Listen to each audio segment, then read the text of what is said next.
Mas, kalau apar itu bisa bisa digunakan nggak? Jadi habis dipakai bisa digunakan apa tidak?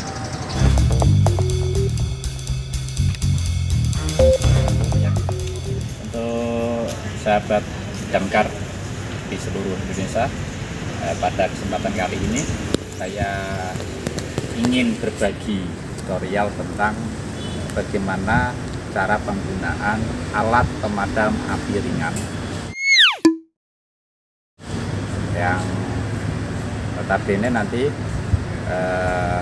kita aplikasikan.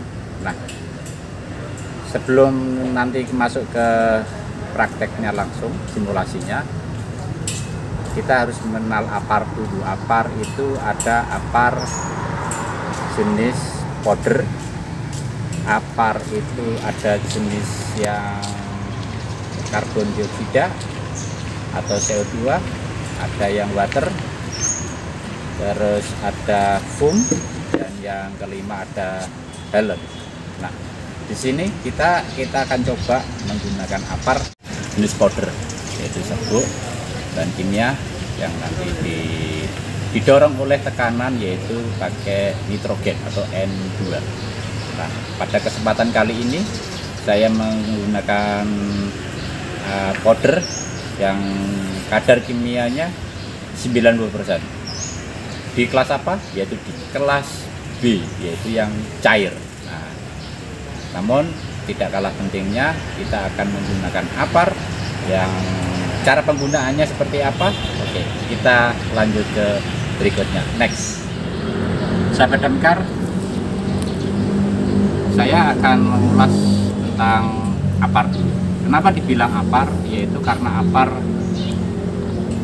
ukurannya 0,5 atau setengah kilogram sampai 16 kilogram. Nah, selebihnya mereka disebut namanya alat pemadam api berat, yaitu APAP.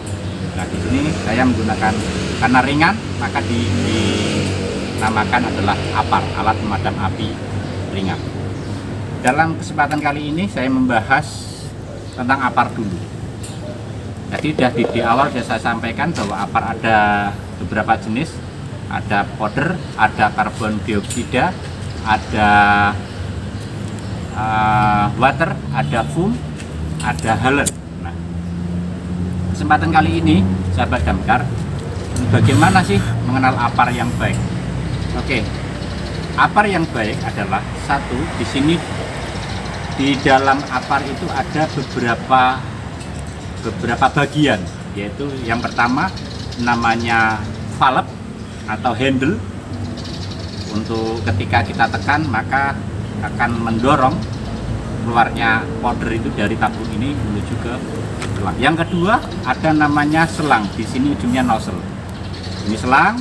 Nah, selang yang bagus ketika ditekuk seperti ini tidak pecah, maka dianggap selang ini masih layak pemakai.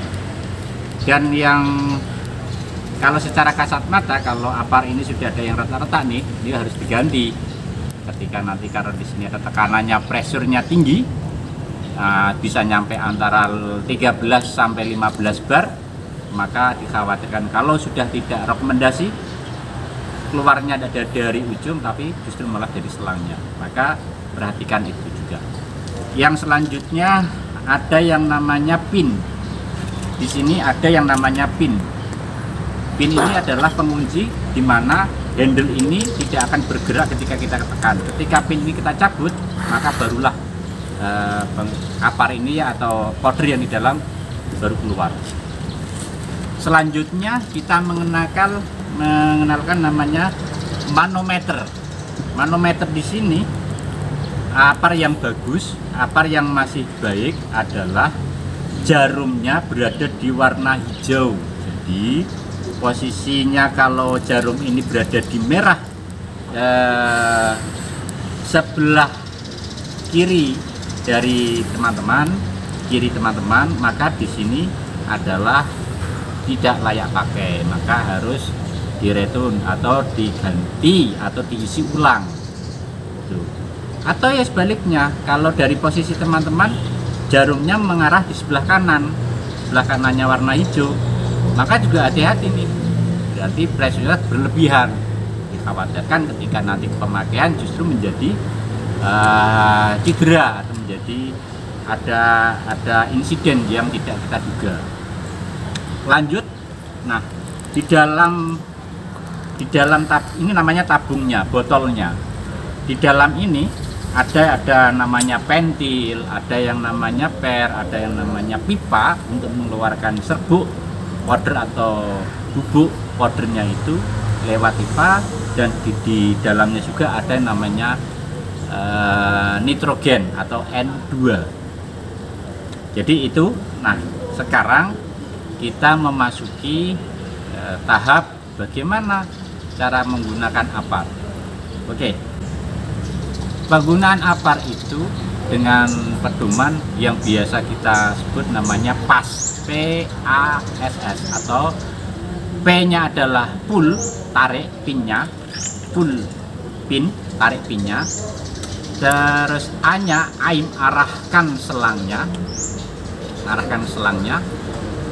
S pertama adalah squeeze, tekan handle-nya, dan S yang terakhir adalah, atau S yang kedua itu namanya sweep sub. Oke, ingat pedomannya adalah PASS, P-A-S-S itu. Terus yang perlu kalah pentingnya, sahabat damkar, bahwa dalam penggunaan APAR ini kita harus melihat tabung ini benar-benar ada labelnya ya. Kita tahu ada labelnya, di sini ada A, B, C, dan seterusnya. Karena di dalam ilmu api atau mengenal ilmu api itu ada namanya klasifikasi api. Klasifikasi api A, klasifikasi api B, klasifikasi api C, dan klasifikasi api D. Nah, kalau kita melihat APAR yang notabene ada labelnya A, B, C, maka APAR ini bisa digunakan untuk semua jenis kebakaran yang sifatnya kecil. Nih, yang dari awal A itu adalah benda padat, yang B itu cair dan gas seperti minyak, terus LPG, ya, air dan gas. Yang B, yang C itu adalah listrik. Nah, di sini rekomendasi sekali untuk sahabat damkar ketika di rumah, di perkantoran, ya, untuk penanganan pertama kita bisa menggunakan APAR jenis powder. Namun perlu diingat, tidak semua jenis APAR bisa untuk memadamkan api sesuai dengan klasifikasi yang saya sebutkan tadi. Sahabat damkar, ini saya akan menyampaikan sekalian nih beberapa hal bagaimana sih cara posisi yang benar dalam menggunakan APAR. Kita ibaratkan APAR ini ada di dinding. APAR yang di dinding yang sudah kita cek kelayakannya, kita turunkan di bawah posisi ini, kita tarik pinnya, ya, nanti kita praktek pada saat itu. Kita tarik pinnya. Nah, posisi ketika ingin mengetes APAR, ngetes APAR itu hentakan pertama jangan posisi di dekat titik apinya, tapi setelah diturunkan dari dinding itu baru dicek apakah APAR ini layak apa tidak ketika akan digunakan. Jangan sampai ketika nanti belum dicek, sudah dibawa ke titik apinya, namun APAR ini ada kendala. Yang selanjutnya adalah ketika ngecek itu posisinya itu jangan posisi kepala lurus dengan handle ini, maka agak jauh ke belakang, diarahkan ke bawah. Setelah pin dicabut, ditekan, kira-kira bisa tidak berfungsi apa tidak. Jadi posisi yang paling penting adalah APAR ini dengan muka kita tidak sejajar, atau sejajar artinya dari bawah ke atas ini tidak sejajar, tapi agak mundur muka kita. Nah, itu pengetesan APAR. Oke, caranya seperti itu, baru dibawa, dan ketika dari tempat APAR menuju ke titik api, membawanya itu dipanggul.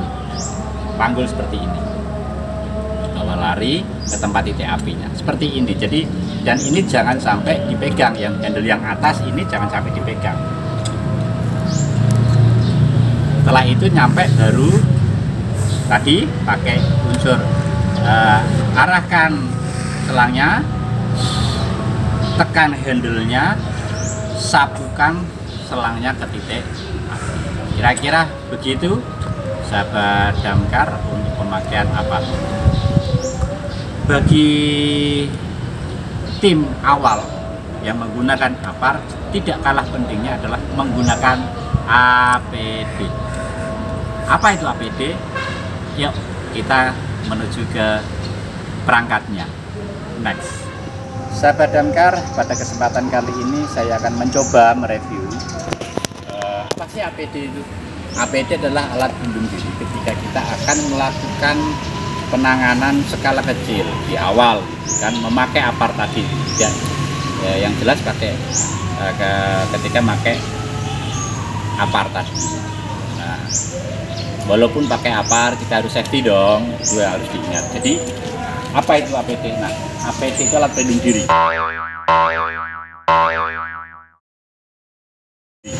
Di antaranya mulai dari sepatu, sepatu. Yang kedua ini celana. Terus yang ketiga adalah jaket. Jaket ini bukan jaket tahan api, tapi tahan panas. Jaket tahan panas. Terus yang selanjutnya naik kita pakai masker, baru pakai helm, baru pakai handscoon atau sarung tangan. Jadi ini adalah perangkat di mana kita memakai APD. Oke, kita coba nanti pada saat pemakaiannya APD tadi.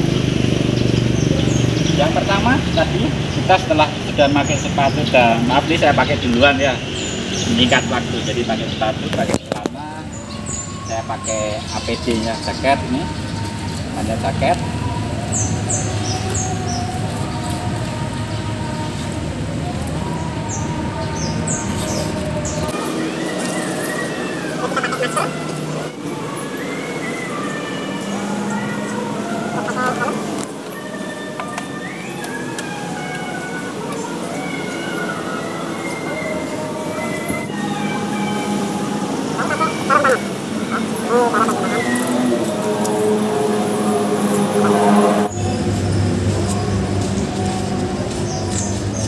Seperti ini harus safety untuk seorang pemadam kebakaran, gitu.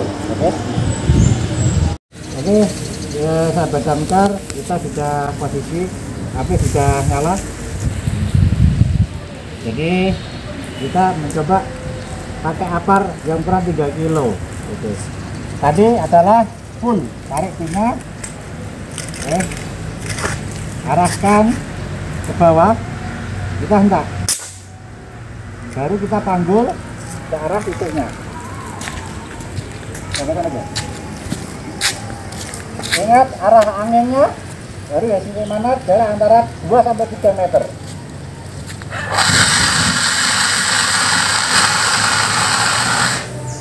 Oke, caranya seperti itu. Dan ini adalah pengobatan apar.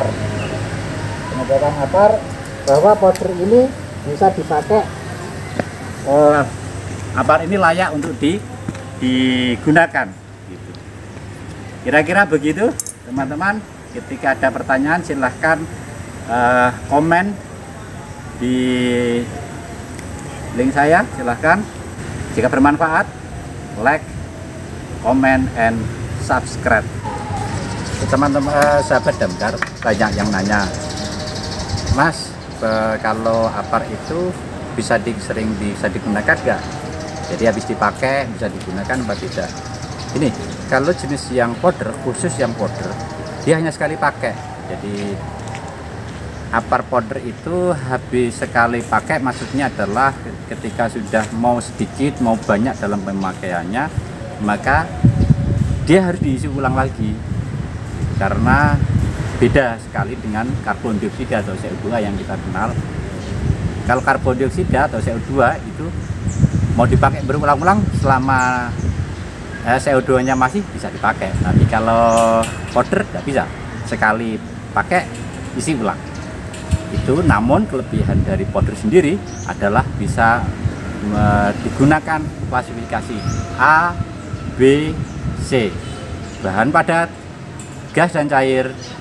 Dan terima kasih, sekian, salam Yuda Brahma Jaya.